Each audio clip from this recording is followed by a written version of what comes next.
అగర్వాల్ ఇప్పుడు టాలీవుడ్ అంతా ఊపేస్తున్న పేరు. ఎందుకంటే అరే పవన్ కళ్యాణ్తో సినిమా చేస్తుంది అంటే మాత్రం నాయిస్ ఉంటుంది, మరి అది కూడా ఒక మహారాణి లాంటి పాత్ర. ఇక మనం ఆ సీజన్ని ఊహించలేం కదా. అయితే మొన్ననే నిధి అగర్వాల్ ఇంకా పవన్ కళ్యాణ్ కొల్లగొట్టి ఇందులో పాట చూసేసాం కదా. అందులో కూడా చూడ చక్కగా ఉంది నిధి. ఇక ఈ సినిమా రిలీజ్ అయితే తన కెరీర్ ఖచ్చితంగా వేరే లెవెల్కి వెళ్తుంది అని అంటుంది నిధి. ఇక ఈ ఒక్క సినిమానే కాక ఏకంగా ప్రభాస్ రాజాసాబ్ సినిమాలో కూడా ఛాన్స్ కొట్టేసింది. ఒకేసారి 2 పెద్ద సినిమాలు చేస్తూ టాప్ హీరోయిన్ గా మారిపోయింది. ఇక ప్రభాస్ మారుతి సినిమా, అది కూడా మొత్తం హర్రర్ సినిమా కాబట్టి ఫుల్ అటెన్షన్ ఖచ్చితంగా ఉంటుంది.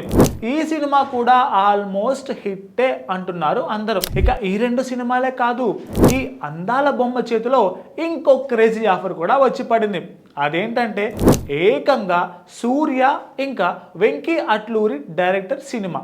ఎస్, మీరు విన్నది నిజమే. Suriya first direct Telugu movie Venky అట్లూరితో సైన్ చేసేశాడు. అది కూడా ఒక విలేజ్ డ్రామా అని. సూర్య ఒక అన్నగారిన వర్గానికి చెందిన వ్యక్తిలా కనపడతాడని అంటున్నారు. ఇక ఈ సినిమాని సితారా ఎంటర్టైన్మెంట్స్ బ్యానర్ పై నిర్మించబడబోతోంది. సో ఈ సినిమా కూడా పెద్దదే. అందుకే నిధి మళ్ళీ గోల్డెన్ ఛాన్స్ కొట్టేసింది. Please subscribe to the channel and download the Politicos app from the links in the description.